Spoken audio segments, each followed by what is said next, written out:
record to practice. Just talk about your mindset and what you're getting out of here. And did you get a warning to stay away from the quarterback? Man, just challenge myself, pushing myself to the limits, preparing my mental space of where I want to be on Sunday, Monday, and Thursday. That's my mindset. I think every day is a game.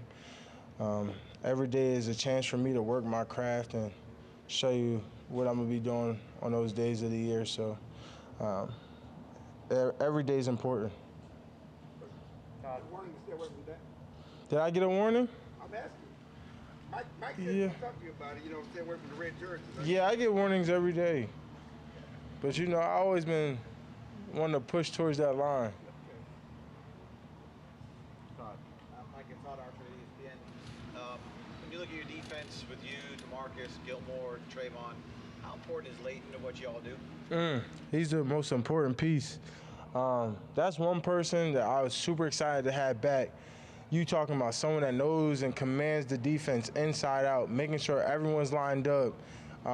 Attention to detail. What he puts into the game can't be replicated. I mean, he got a chance to work with Sean Lee, and I just felt like Sean Lee just rubbed off on him. Every bit of his game just reminds me of how he runs to the ball, his aggressiveness, how he just asserts everyone, gets everyone lined up, his willingness to move around. I mean, he's learning the pass rush now, believe it or not. He is no more a run-down linebacker. He's a pass rusher. So, seeing Leighton's growth, having him back, seeing what he's been adding to our defense, been just extraordinary.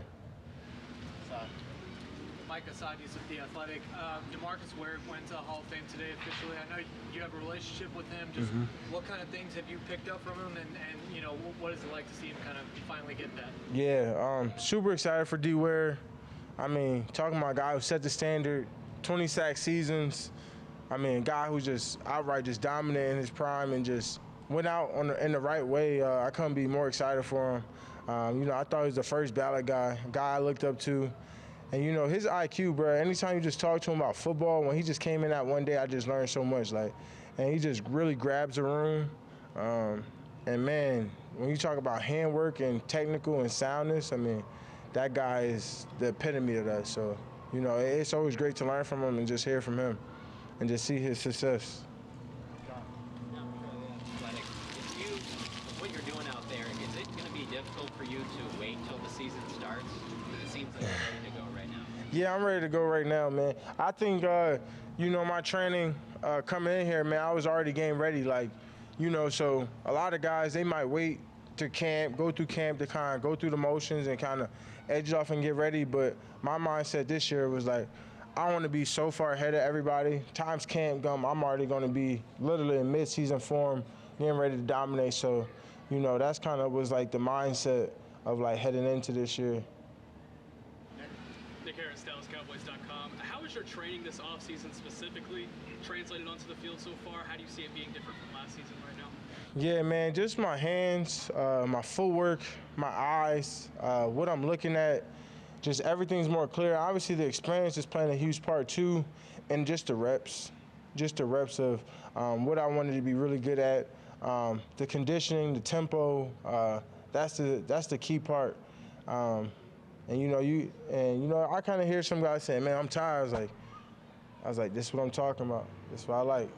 I like that you're tired." How much further do you think your days can go on? Man, I could play 7, 8 quarters. I could play 2 games if we have to.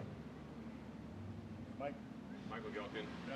Mike Leslie. Sorry. Go right ahead, Mike. Sorry. Mike Leslie, WFA.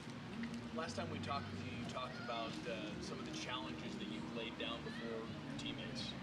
A week and a half, 2 weeks into camp, how do you feel like that's going so far? Do you feel like you're seeing guys kind of rise to that challenge?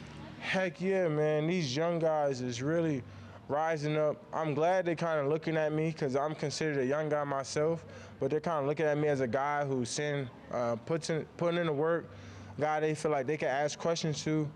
And one guy, man, I know y'all saw him out there today, was, Demo, man, Overshown, bro. Man, the way he's gravitated to me, the way I'm like, man, just let it go. You see him flash and you kind of see him shoot a gap. I'm like, bro, just let it go all the time. Stop thinking, just play your game. I was like, bro, one thing I did, I was just really good at one thing, and I was like, bro, I could get better at other thing else. But I was like, you can't get better at everything, and you're 3 weeks here. So I was like, bro, one thing about me, I was a really good blitzer, I was a really good pass rush. So you know what I did? I made sure every time they dialed up a blitz, every time they did that, I was good at that. Like, I made sure I was dominant in that area. I was like, the coverage and all that other stuff, I could learn that. But I was like, bro, you need to show them that you're really good at something. Like, and today I was like, bro, now that's how you show that you're a freaking playmaker, bro. Like, that's the standard. Like, that's how you do it. That's how you ball out, bro. Couldn't be more happy for him. And, you know, it's a bunch of guys just like him that's just really trying to find their way onto this team, because there's so many great leaders on this team. I feel like it's never just one person. You know, I still look up to D-Law. I still look up to DA. You know, I don't think there's just one guy specifically that you can't learn something from. Michael Gelkin, Dallas Morning News. You seem more violent with your hands, more physical. Did you make the jump in that area of your game that you were targeting? And which part of your training do you think was really necessary for that? Yeah, definitely the violence, coming off blocks, being on top of blocks, showing people that I could just be really an every down player, man. Like, no matter what it is, run, pass, play action, I really want to show people that, like, I'm here. Like, so, you know, training in that is really just coming off, being explosive, playing with the hands a lot, playing a lot of boxing, a lot of, believe it or not, like, air fighting. Like, I'll be in the mirror, like, boxing with myself. I don't know, like, you know, shadow boxing, you know, really throwing around weights with my hands. Like, really just shout out to my dog T-Mac. When you really talk about violence with the hands and where you want to be, man, I'm even going to continue that in the season because I like how I feel, the conditioning, just how my hands feel. And I recommend that to anybody who want to come in there with me. Clarence. Jerry is the Hall of Fame and mentioned possible next Hall of Famers and he invoked your name. Do you even think about things like that? Yeah, I think, and you know, I kind of got a testimony of where, you know, I want to be in my faith in God. And, you know, when you talk about great careers, you talk about the Hall of Fame, but I don't think I just want to make the Hall of Fame. I just want to be known as one of the greatest Hall of Famers. You know, there's categories to everything. You know, there's good, there's great, and there's like perfect. And, you know, you talk about the greatest basketball players of all time, there's really only 3 names that come, and a bunch of them's in the NBA Hall of Fame, you know? So when you talk about me, I don't want to just be mentioned in the Hall of Fame. Yeah, that's a great accolade, but I want to be one of the greatest in the Hall of Fame. And secondly, we've been noticing how you handled Tyron Smith in practice. Can you make your rookie year, and how was it against Tyron Smith as a rookie, and how is it now? I mean, just talk about that. I just want people to know Tyron is really still great. But, you know, there just comes a time in your career where, like, you know, not Tyron, this is me. There's a time in, like, my career where I feel like, you know, Tyron's intimidating, bro. So, like, you know, when I was going against Tyron my rookie year, I was like, man, like, that was one of the first left tackles I ever went against. So I was like, man, like, this guy's hard to beat. And I didn't understand what I was doing, you know, how I wanted to set him up. And, you know, I learned from him, and I learned from Leal. Tyron's edge now is I got him figured out. Everyone's not going to figure it out. I practiced against the guy for 3 years now. Like, I know how Tyron wants to get me. I know, you know, exactly how he wants to touch me. I know how he's going to set me.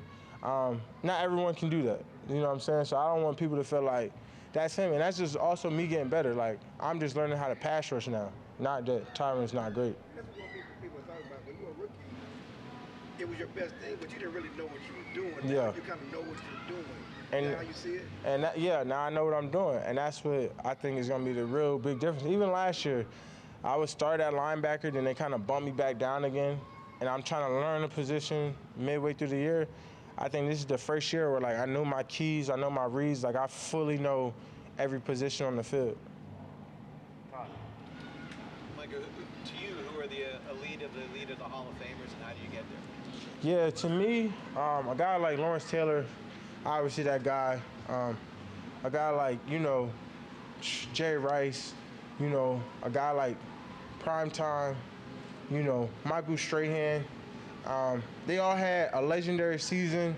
They all had this legendary thing about them, broken records, really just set the tone of what it meant to be a primetime defender, set the tone, whether it's a primetime offensive player, primetime defensive player.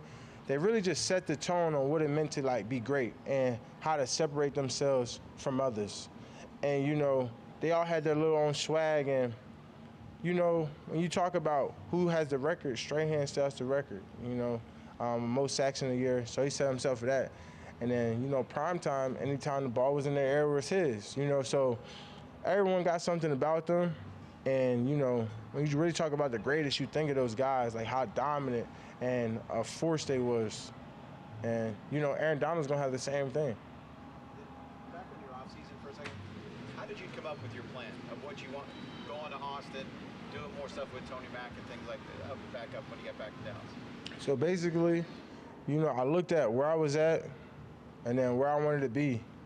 And, you know, it took, and a lot of it is like, I don't think anybody in here would deny that I'm a special player, but like I believe that you kind of need like your own plan. You kind of need like your own unique way to how to get you to where you want to be. And I don't think that, no knock against anybody, but I think like there's certain things that I need to be doing that like someone else can offer me better, you know, and someone else can enhance certain things that others can. So I just felt like I needed to really separate myself, dialing, bringing that focus, bringing that determination, and just really isolate myself and get away from everybody and just show people, hey, I'm gonna come back and be the best player I can be. Watkins, Dallas Morning News. Along those lines, teams want you to be here almost every day in the offseason. So when you talk to them and say, I have this plan, I'm going to Austin, we do all these different things, how encouraging was it when they say, don't do it because we trust you? Yeah, you know, it was kind of like that leap of faith. Like Q was like, man, I know you're a dog competitor, you know, but you know, when you come back, you got to show that you're in the right place. And each time I came back, I got a little bit better, and I was a little bit better. And eventually, he was like, man, I trust you. I know you're going to get after it. And you know, he came to visit me, came to work out with me. So, you know, there was no like, I know this guy's not working. He's like, I know this guy's working his butt off. He's pushing it to the limit. And, you know, so it was the faith, but I think next year going into it, they'll definitely have that confidence knowing that I'm going to come back in the place that I need to be. You know, you're a linebacker per se, but you're a positionless player just because of all the different things that you can do. Yeah, I definitely think I'm a positionless player. And that's why I say the comparisons to me don't really make sense, bro. Like, I don't think LT can guard, you know, a Chase Edmonds or a Dalvin Cook or somebody like that. But I think I can. Like, I don't think he can guard Saquon Barkley, you know. And I think, you know, you guys got Fred Warner. You got the only person I could really say was dominant on both sides was my guy, Derrick Brooks. And I don't think he's talked about enough. You know, Derrick Brooks, to me, is literally one of the greatest players that ever played in the NFL. When you talk about coverage, you talk about sacks and things like that, and I don't think he's talked about enough. Newy Scruggs, NBC5 Dallas. One, what have you seen from Mazi Smith? And then secondly, we talked about going to work out on your own to get something, do something different. When I covered Kobe Bryant here, he did that. Is that that kind of Mamba mentality that you're trying to bring into what you're doing? Yeah, man.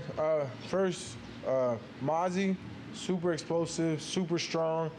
Every day he's gotten better. We be getting on him, and talk about a guy who know he didn't have it. And he's like, man, teach me how to pass rush, teach me how to get off, teach me how to this. And he's better. He's been emphasizing that and just getting better and better. And I think he's going to make a huge change for us. And just in terms of that, man, yeah, man, you got to have a different mentality into your training. You know, and Q sent this quote, but, you know, you don't got to do anything if you don't want to do it. You know, life is about choices. Like, no one's making me play football. Like, no one's making me go to workouts. Like, you truly got to love this stuff, bro. And when I say that, it's like, no one wants to wake up at 5 in the morning, but you got to love to wake up at 5 in the morning just to get better. Like, so no one's forcing me to do anything. I did this because I want to see the greatness. I'm chasing perfection within myself. Like, and not everyone has that mentality, and that's why you see so much time that that talent doesn't always win.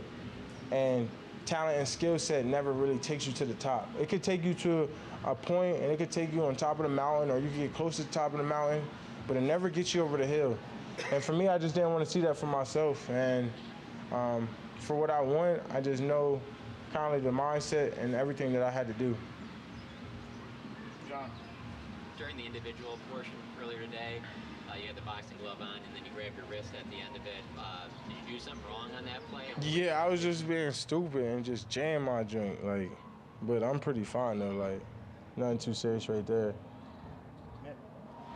How important are Super Bowl wins to those legacies that you mentioned, like Lawrence Taylor, Jerry Rice, and how important is it to your legacy? Oh man, I really, I don't really think you have. There's people who had great careers, but without that Super Bowl, man, it's hard. The Super Bowl carries so much weight, and you talk about championships. Why do people say Jordan was the greatest? Because he was 6-0. People knock him. If LeBron went 10-0 in the finals, there would be no argument. I think those rings and those moments when your best player just steps up and it leads and carries and brings everyone else around you, there's just no better moment in any sport, no matter what it is. Everyone comes for the finals. Everyone comes in for the Super Bowl, because that's the most important moment in life.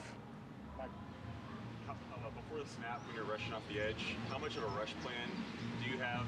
How does that compare to your rookie year? And what's the balance of wanting to have a plan maybe, but also not wanting to overprogram yourself so you're not being instinctive? Yeah, man, I got ABC, and it's all feel. I'm just going off what the guy gives me. I'm not out there. I know if a guy's over top me, I got the inside. I know if he's patient, he's back on his heels because he's scared of my speed. It's just all feel. You got to feel the game. You got to understand the game and how they want to slow you down. So my toolbox is wide open. All right, thank you, Mike. Yep.